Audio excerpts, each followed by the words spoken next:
Hello everyone and welcome back to yet another gaming video here on the channel, and in today's video I'm going to be reviewing the latest addition to the Call of Duty franchise, and that is of course Call of Duty Black Ops Cold War.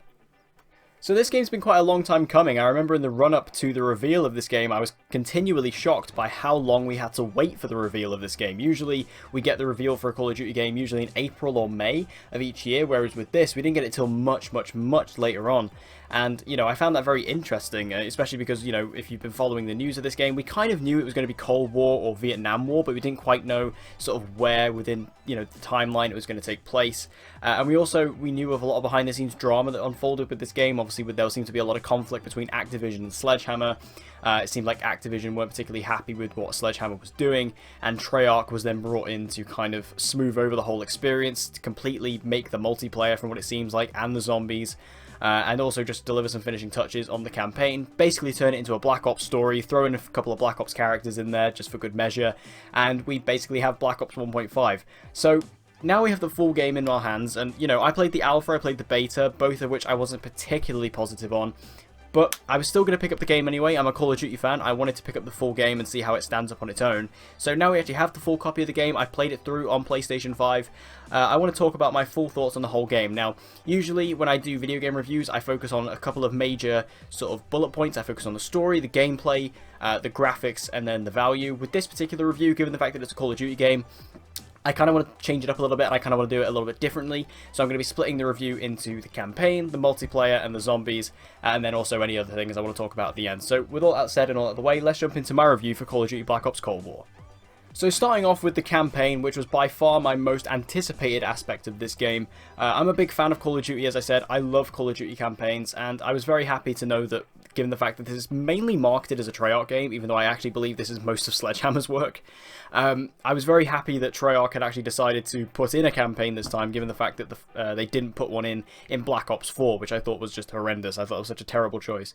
So I was very pleased to see this return. And when this game was revealed, even though there was some initial disappointment from me, I was very happy in a way that they were doing a direct sequel to Black Ops. I thought that was a really cool idea, you know, to bring back Mason, bring back Woods, bring back Hudson, these characters that are true fan favorites, true classics. I was excited to bring back that story and just kind of continue on from there, because obviously the Black Ops series has evolved, and you know, Black Ops 2 took place, you know, in the future. It took place in 2025 for the most part, minus a few flashback segments. So you know, we never really got a direct sequel to Black Ops 1, so I was kind of interested to see how they were going to do that.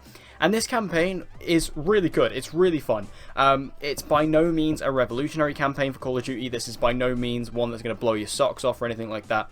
But it does what a Call of Duty campaign wants to do. It does what I expect it to do, in that it gives you a good 6 to 8 hours of just incredible action, fantastic set pieces, and really solid gunplay. That's what I come to expect with a Call of Duty campaign, and that's what this delivered. I normally take anything else as an extra.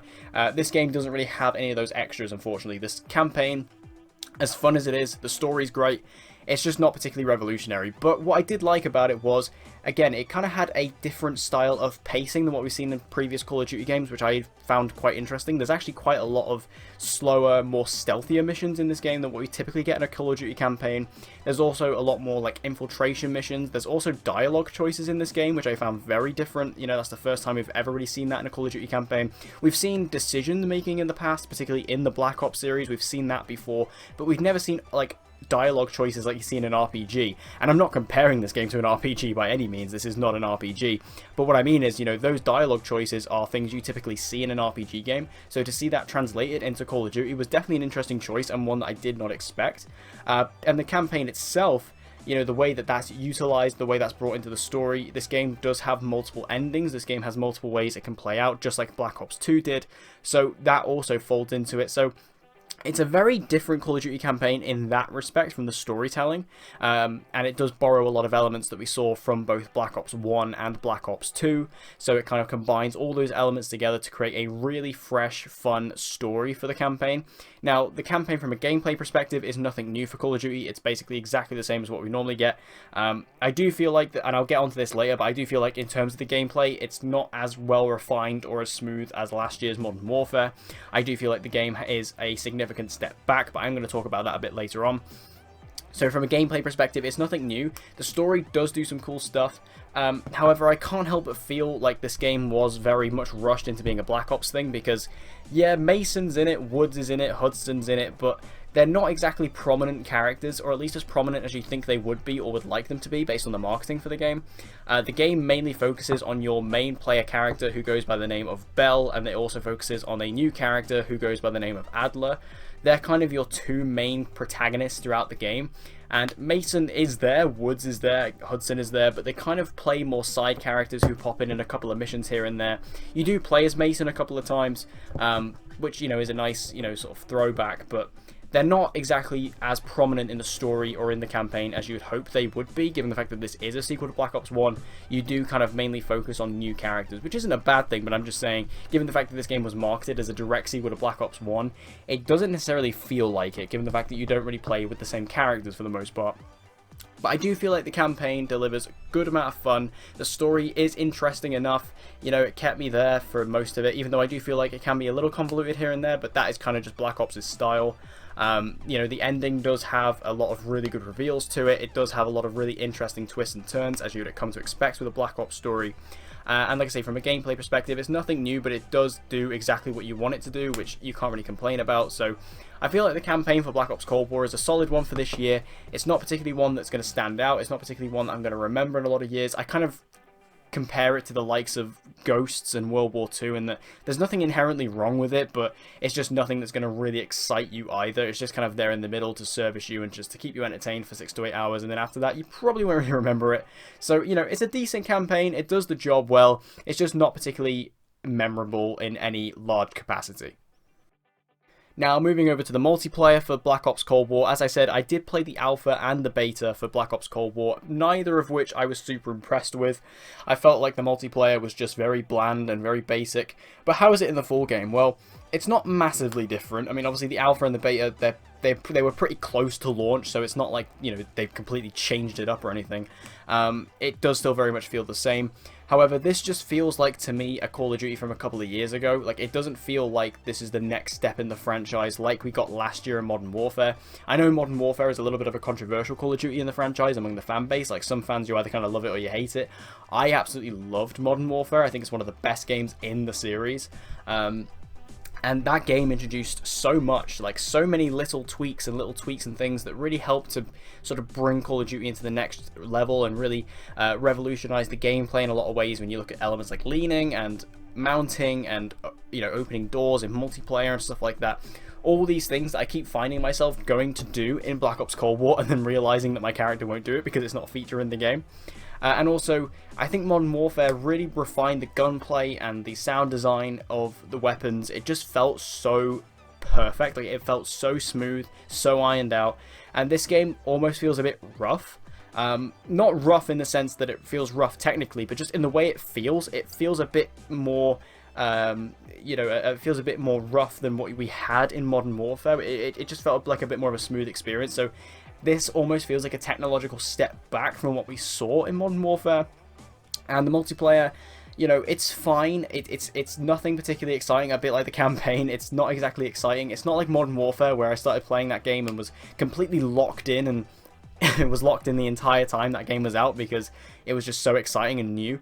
This game doesn't feel like that. This game feels like a step back for me. The maps aren't particularly exciting. There isn't really one that stood out to me. I feel like they all, besides the ship, you know, the one with the ship in the North Atlantic Ocean, which is for the bigger game modes.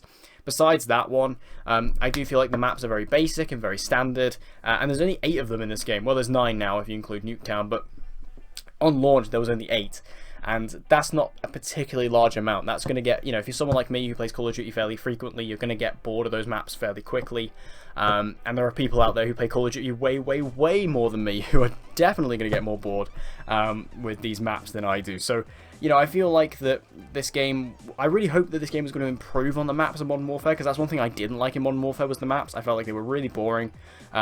Here in Cold War, I was expecting a bit more, because I do typically prefer Treyarch's map design, but they just don't really stand out to me, none of them. I do think they are a bit better than Modern Warfare, but not to a huge extent. I feel like that they just feel a bit lesser. and again, a bit more rough around the edges, especially graphically. I feel like this game graphically is a step down from Modern Warfare as well. I feel like that this game feels like it's running on a worse engine than what Modern Warfare ran on, and I think that might be true.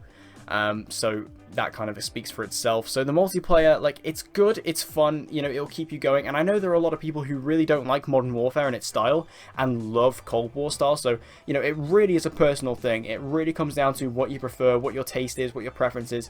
Like I say, it's just for me personally, I was so invested in Modern Warfare and I loved what that game did and what it brought for the franchise. This game, for me personally, even though I'm enjoying it, I'm having a good time with it, it just doesn't hook me in the same way that Modern Warfare did. Now, I won't spend too long talking about the zombies aspect of this game, just because I haven't played much of it, and I've literally only played like 1 or 2 rounds of it. Zombies is never something I've been massively invested in. It's not really the reason I play Call of Duty. I was fairly into it in Black Ops 2. I did buy all the DLC maps for Black Ops 2, and I was really into all that. But ever since Black Ops 2, I've never really been that into the zombies. So playing it here, it's zombies. It feels like zombies, you know. It feels fun. I do enjoy the life bars on the zombies now. I think that's pretty interesting. Just because it helps you keep a tab on things a little bit more. It does clog up your UI a bit more, but I think it's for the better, actually. I much prefer seeing, you know, health bars on a zombie. I think that's really, really helpful. But the problem is that this, kind of like Black Ops 3, there's only one map here to begin with, which, you know, it is fine. It's a good map. Like, it's very big. It's very inventive. It definitely feels a bit different than what we've had before.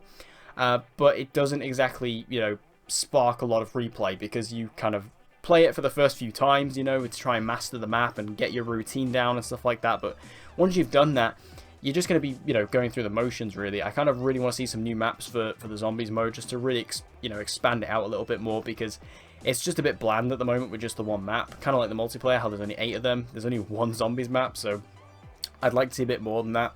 So for me, like the zombies, I'm not really the best person to talk about zombies, because I'm not particularly well versed in it. I don't really know what, you know, the zombie storyline. I don't really know a lot about what all the perks do and stuff like that, because I was just never that invested. But from what I've played as a very, very, very casual enjoyer of zombies in Call of Duty games, I'm having a good time with it. But again, it's just nothing that's particularly screaming out to me like, this is cool, this is new. It just feels like run-of-the-mill zombies to me. So overall, for me, Call of Duty Black Ops Cold War is kind of exactly what I thought it was going to be. Given the fact that we knew this game had a lot of behind-the-scenes controversy, and we knew that this game was going to be almost a bit of a patch job, it didn't really surprise me when it ultimately ended up being that. Like I said, I do feel like this game was almost rushed out just to get a game out this year, especially because we had 2 new next-generation consoles coming out. Call of Duty didn't want to miss out on that. You know, Activision didn't want to miss out on that. So they had to bring out a new game this year rather than just delaying it into next year, which is what they probably should have done. And, you know, given Sledgehammer, because what we kind of know is that this started out as Sledgehammer's project, and then Treyarch came in to basically, you know, turn it into something else. So it seems like I'm very confused as to where Call of Duty is going to go next year, because I'm thinking, you know, if this was meant to be Sledgehammer's game and this was taken over, then does this eliminate what Sledgehammer did? And then if Treyarch came in to take over this, then does that mean Treyarch haven't had enough time to work on their game that was meant for next year? So does that mean next year we're actually not going to get a Call of Duty game? Because Infinity Ward surely aren't going to be ready to release their sequel to Modern Warfare yet. So what's going to happen next year? I don't know. But this game was certainly a patch job. It was definitely rushed out for the holiday season. It was rushed out for the next generation consoles. And you can kind of see it. Not that the game is technically bad. Again, the game is not technologically bad. It's not rough or anything like that. It's not buggy or anything.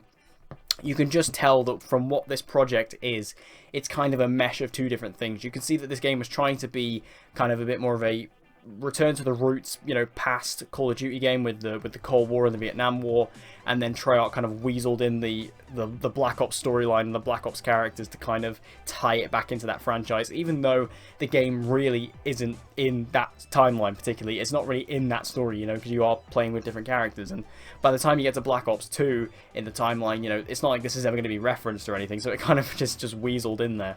And the multiplayer, you know, I think Treyarch did the best they could with it, but ultimately it does just feel like they came up with one of the more basic multiplayers they've done in recent years just to get it out and get it done. And same with the zombies. So it's not a bad Call of Duty game by any stretch. It's by no means one of the worst ones I've ever played. I definitely think it's a lot more enjoyable and a lot more fun than the likes of something like Ghosts or World War II. I do feel like there is a bit more to it than that, but it's just a bit of a weak one, and not one that particularly stands out, particularly after last year's Modern Warfare, which was such a revolution. It does feel like this game was a bit of a step back. But what do you guys think about Black Ops Cold War? Make sure to let me know your thoughts in the comments down below. I'm very interested to hear how you're feeling about it, because I know that the game has varying opinions from across the internet, so I'm very excited to hear what you have to say about it. So make sure you get in the comments down below and let me know. And as always, if you want to see more gaming content like this and PS5 videos, make sure you hit that subscribe button and that notification bell so you don't miss any uploads from me, and hope to see you guys again next time.